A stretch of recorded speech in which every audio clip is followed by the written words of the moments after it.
Essa questão de cotas dá muita coisa para conversar. É uma questão polêmica. E falar em polêmica, tem que chamar o advogado aqui para conversar e explicar para a gente. Ilan, muito obrigado por vir mais uma vez ao Mente Aberta. Eu que agradeço, Cássio e telespectadores. Realmente é um tema polêmico, mas que precisa ser enfrentado, não é verdade? Agora, muitas pessoas falam assim, é discriminação reservar vagas, seja na universidade, seja no concurso público, para pessoas por causa da cor da pele. Isso não é uma discriminação? Não, não é uma discriminação porque toda e qualquer discriminação em relação à etnia, ela deve ser combatida. E quando você traz, Aristóteles já dizia que para se obter a igualdade, você precisa tratar os iguais de forma igual e os desiguais de forma desigual, para fazer com que eles possam ter um tratamento isonômico. Então, não é uma questão de discriminação às cotas, ao contrário, é tentar trazer com que as pessoas que não tiveram condições de estudar ou de chegar até a universidade por conta das barreiras impostas pelas culturas, que eles possam também ter o mesmo direito das pessoas que tiveram essa oportunidade. Então, você está falando que justiça, essa história de Aristóteles, sim, justiça não é tratar todo mundo igual. Não, com certeza não.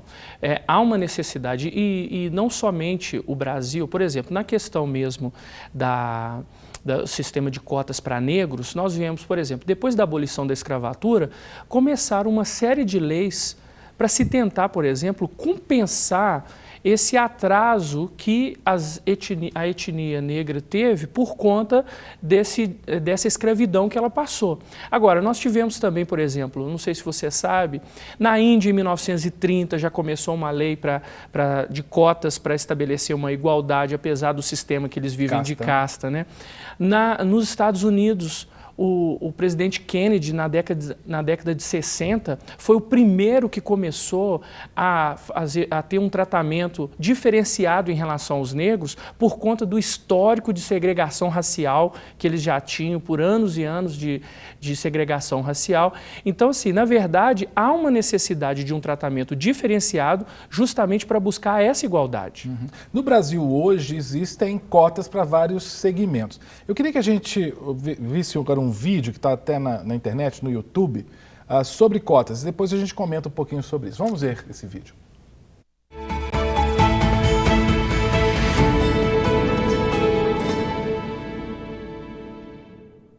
A princípio eu não tinha planos de entrar na universidade. Eu sou lá da Ceilândia, vim de escola pública, eu não tinha perspectiva nenhuma acerca disso, né? A gente não é ensinado, não tem aquele estímulo de, você pode entrar na universidade, você pode ter uma ascensão. Sem a lei das cotas, eu não sei se estaria nesse espaço. Não sei se teria como disputar com essas mesmas pessoas num nível de igualdade.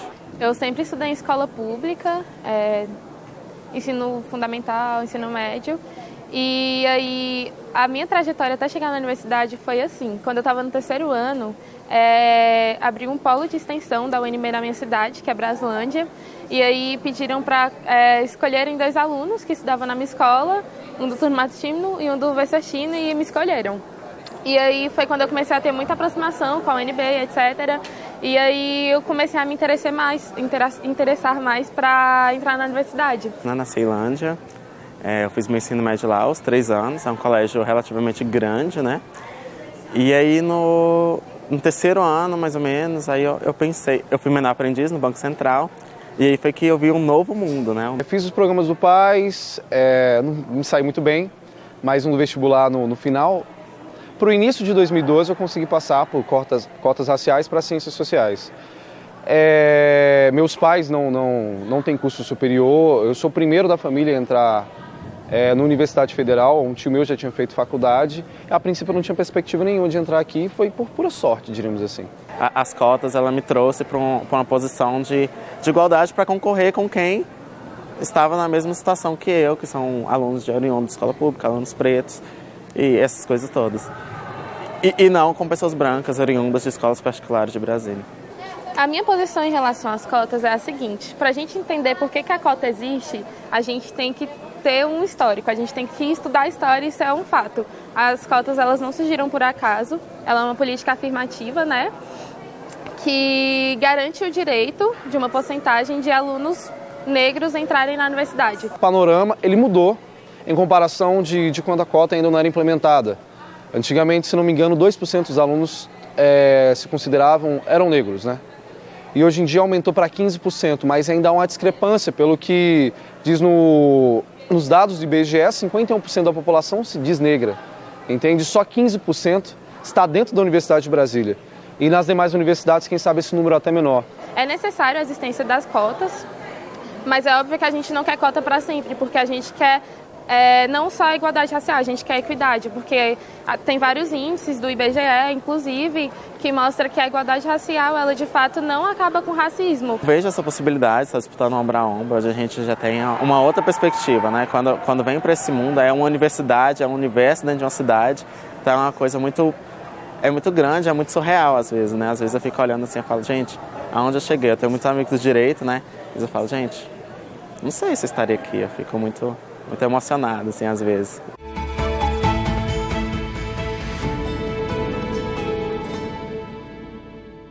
É um vídeo que claramente defende o sistema de cotas, né, Irla? É verdade. Um dos alunos falou o seguinte, olha, se fosse antigamente, né, eu não conseguiria estar na universidade.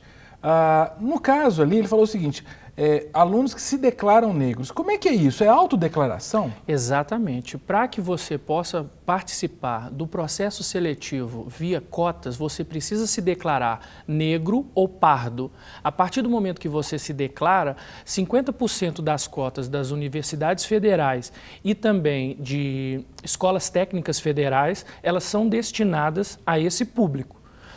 Então é importante que a pessoa se declare, é por isso que ele mesmo disse, né? 2% da população antes se declarava, depois da lei de cotas isso aumentou para 15%. Porém, o próprio IBGE diz que 51% da população brasileira é negra.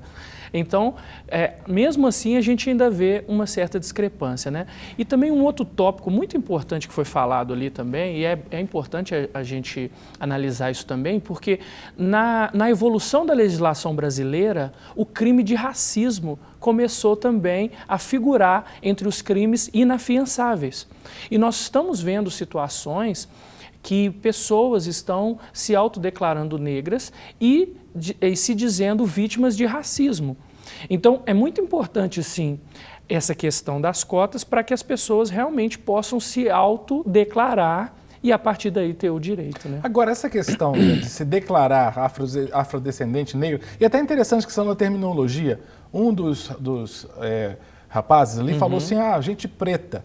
Quer dizer, é interessante, né? Porque ele que entrou por cota, ele pode usar o termo preto. Uma pessoa que não entra, se falar que é preto, pode ser classificado de racista ou está incorrendo em injúria racial. Isso é muito delicado, né? É bastante delicado e também, Cássio, por exemplo, quando a pessoa ela se autodeclara negra ou parda para participar do sistema de cotas, há uma banca avaliadora. Ah, tem isso? Sim.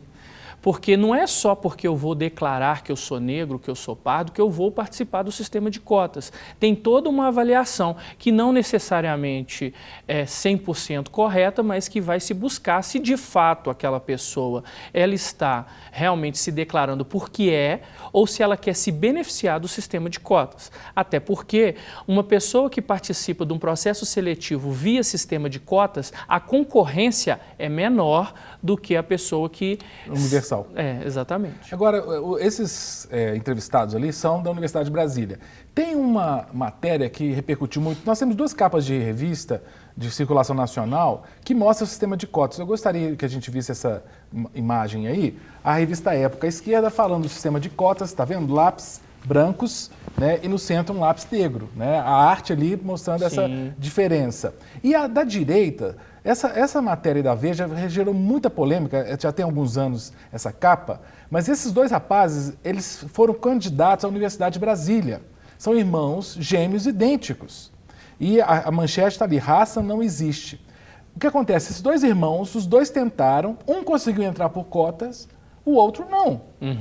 Irlan, isso pode, como diz lá na nossa outra TV concorrente, isso pode, Arnaldo? Então, esse caso é um caso emblemático. Por quê? Porque mostra a fragilidade do sistema e porque o sistema ele é feito de subjetividades.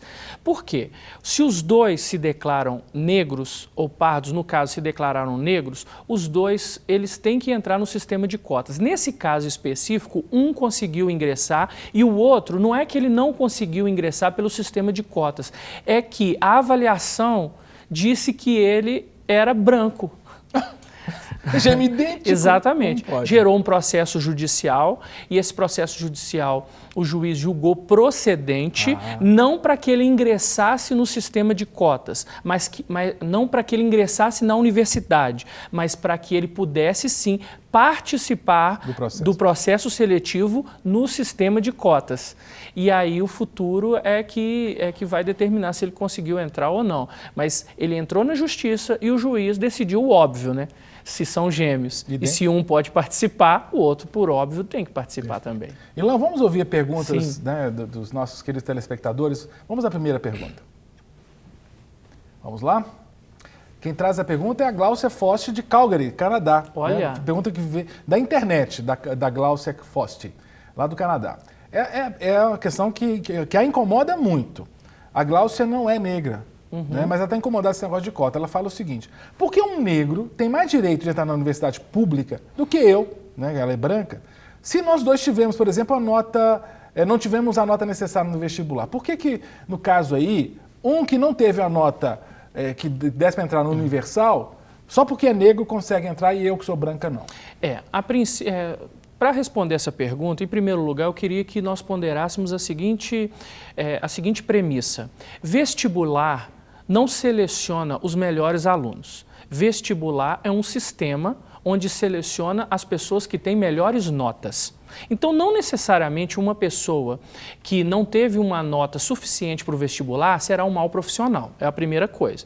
Agora, quanto à pergunta específica dela, a questão é a desigualdade.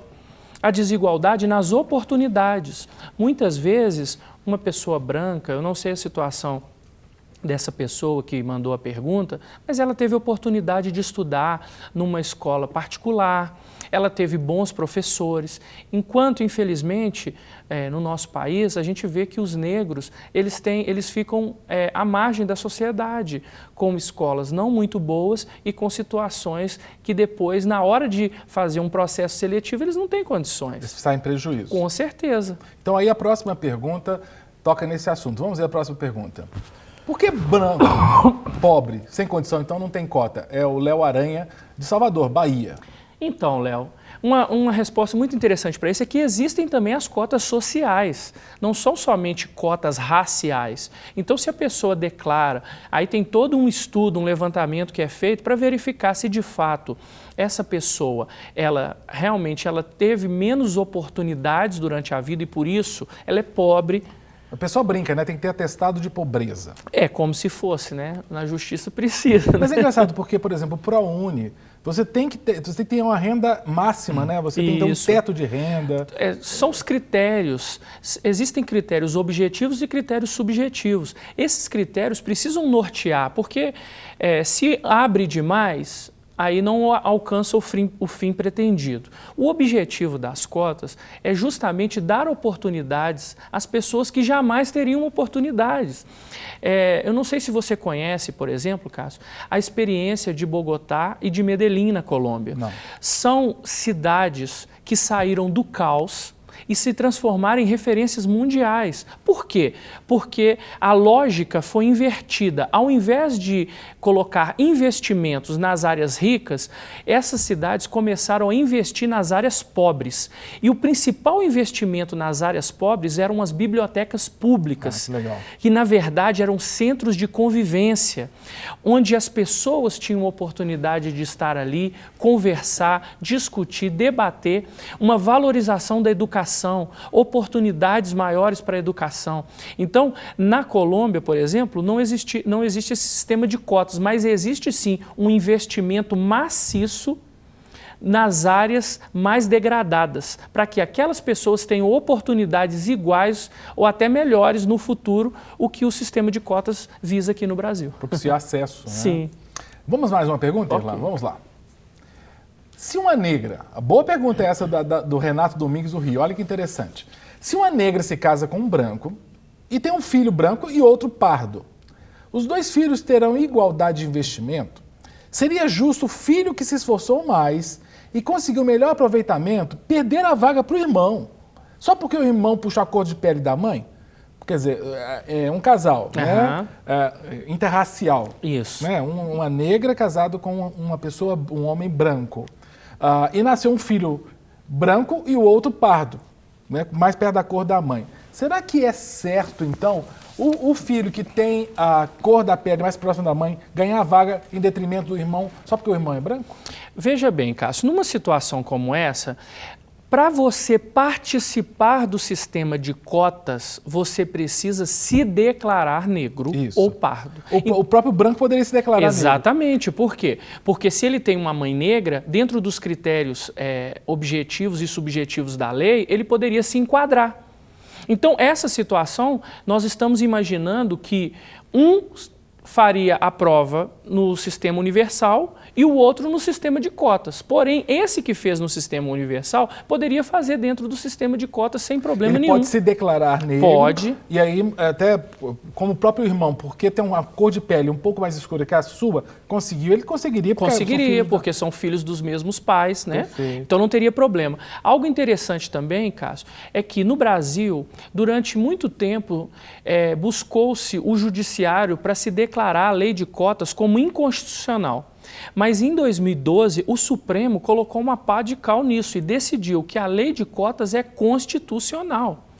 Normalmente, algumas pessoas dizem que a lei de cotas é injusta e que as pessoas precisam, pelo seu próprio esforço, alcançar aquilo que buscam. É claro que cada um tem que se esforçar. Nós tivemos um presidente do Supremo Tribunal Federal negro, Joaquim Barbosa, que se esforçou bastante para chegar até lá. Porém, quantos Joaquins Barbosa nós não teríamos ali mesmo sentado numa das cadeiras do Supremo se todos tivessem as mesmas oportunidades? Então, assim, a lei de cotas, o objetivo dela é justamente tentar fazer o que nós falamos no início da entrevista, tratar os desiguais de forma desigual para que eles possam alcançar a igualdade numa sociedade tão injusta e desigual como essa que nós vivemos. Agora, como você sabe, eu não vou aliviar, não. Vamos deixar, então, vamos polemizar isso aqui. Vamos deixar uma pessoa que vou usar o termo politicamente correto, afrodescendente, é uma atriz, né, que é muito conhecida e ela é negra, né? Ela fala contra a política de cotas. Vamos conferir. Lá. Mas você é a favor de cota? Cota no hospital? Cota no... Não, eu quero ser aceita pela minha capacidade, não por cotas. Isso eu acho um negócio... Pode ser para chamar a atenção, para abrir portas para outras coisas, eu não sei qual a razão e qual a vantagem, mas eu não queria ser escolhida por isso, não. Eu não queria ser escolhida porque sou negra, vou ganhar. E aí tem um branco do lado que é mais capaz que eu vou ganhar porque sou negra, acho desaforo. Porque passa no pensamento que você, por ser negro, você tem uma deficiência mental, assim, uma deficiência de aprendizagem. Olha, eu tinha 10 anos de idade, eu nunca esqueci. Tinha uma leitura, no livro de leitura de primeiro ano de escola, nunca esqueci isso. Tinha um negócio que dizia que o branco era inteligente, o negro que tinha... o formato do crânio, aquele negócio de raça, que não existe mais. Do crânio, não sei o que tem lá. O formato do crânio. Ela tinha o crânio atrofiado, nunca esqueci disso. Eu comecei a chorar com o livro na mão. E a minha professora, não lê isso não, outra coisa mudou. Nunca esqueci disso. Eu comecei... E as minhas forças para ganhar 10 sempre para aprovar. Então eu gosto de ganhar 10, não quero ganhar 8 nem 9, quero ganhar 10 em tudo. Eu acho que isso me ensinou isso, querer ganhar 10. Porque realmente... E Ruth? Essa Ruth Souza é uma mega atriz, né, já está idosa, mas mostrou sua posição, quer dizer, uma pessoa que poderia, obviamente, na época dela tivesse cota, poderia entrar, mas ela falou, não, eu preferi, se fosse hoje eu não entraria, porque eu queria ir pelo meu mérito e não por causa da cor da minha pele. E aí? Interessante, né? Se você buscar também na internet, você vai ver, por exemplo, vídeos do Morgan Freeman, que é um ator americano muito famoso e que ele também é contrário ao sistema de cotas, inclusive que existem sistemas similares nos Estados Unidos. Agora, no caso, normalmente a gente percebe que estas pessoas, principalmente as pessoas de cor negra que são contra o sistema de cotas, normalmente são vencedores. Pessoas que conseguiram chegar a ter um certo status na sociedade por conta do seu próprio esforço. Não é? Agora, normalmente as pessoas não percebem que os negros, de maneira geral, tiveram oportunidades bem inferiores. Tiveram também dificuldades. Nós estamos falando aqui da questão dos negros, mas também a gente pode falar na questão dos deficientes. Não é? Nós podemos falar assim, nas cotas, na questão social realmente. É uma luta não por privilégio. É uma luta por igualdade. Isso que eu ia perguntar. A visão de cotas, aí vamos incluir também cotas para pessoas com deficiência, cotas, no caso, pessoas com questões sociais com dificuldade. Muitos entendem o seguinte, isso é privilégio. Eu vou dar um exemplo, vou tirar de cotas, só para dar um exemplo mais cotidiano.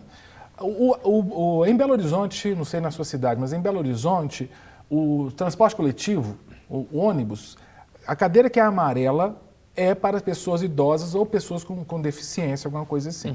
Muitos falam assim, isso é privilégio para o idoso, é privilégio para o deficiente. Não é privilégio, assim como cotas, é isso? Claro que não, né? Você imagina, vamos imaginar que dentro do ônibus tem 40 assentos e você tem ali um número de 5, 6, 7 assentos reservados às pessoas idosas e as pessoas veem como um privilégio. Na verdade, é tratar com respeito, né? Para você ter uma ideia, Cássio, em Belo Horizonte, 99,6% dos ônibus são adaptados para as pessoas com deficiência, para o cadeirante. Mas existe também, por exemplo, a frota de táxi, onde somente 0,6% está adaptado às pessoas com necessidades. Muito pouco, né? As pessoas com deficiência. Então, é muito pouco. Então, você imagina, será que é justo uma pessoa com deficiência, um cadeirante, esperar 2 horas por um táxi? Isso é igualdade? Isso é tratar com respeito o próximo, o nosso semelhante? Não é? Na verdade, o que a gente precisa é que todos sejam respeitados, todos sejam tratados de forma igual, mas dentro das suas individualidades. Porque muitas vezes as pessoas acham que todos têm que ser formatados como uma linha de produção, né? E todos têm que se submeter a um tratamento isonômico igual. Só que, na verdade, tem pessoas que necessitam de um tratamento diferenciado.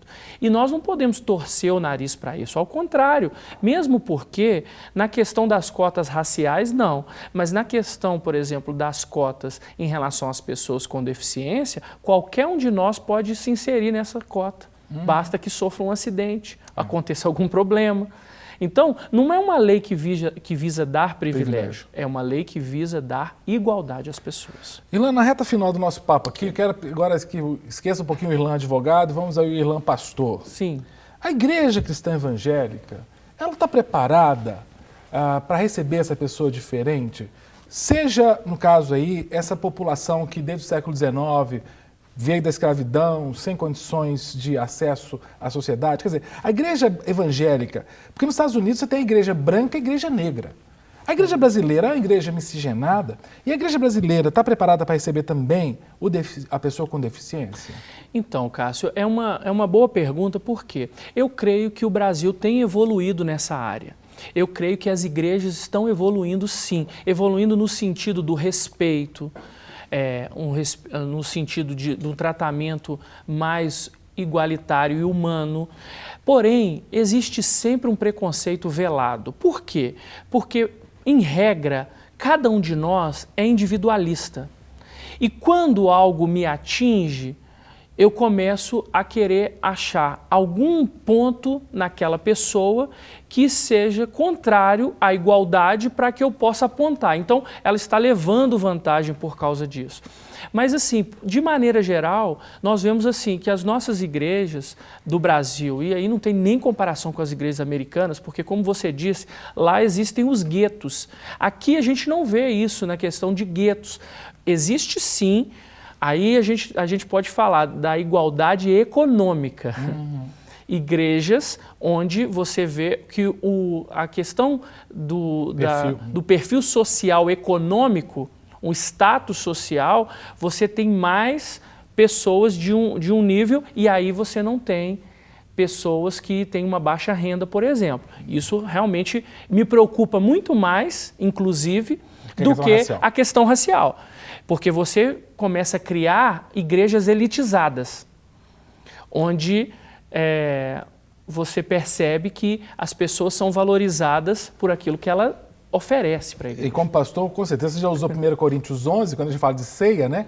Porque lá no primeiro século, Paulo já falava, olha, você tem que ter rico e pobre na igreja, mas não pode ter diferença de tratamento, né? Com certeza. E assim, nós pastores e também todos os servos de Deus, nós precisamos tratar as pessoas porque foi de uma forma igual, porque foi isso que o próprio Senhor Jesus falou, amar a Deus sobre todas as coisas e ao próximo. Esse próximo não está entendido negro, branco, pardo, amarelo, nada disso. Amar ao próximo como a nós mesmos.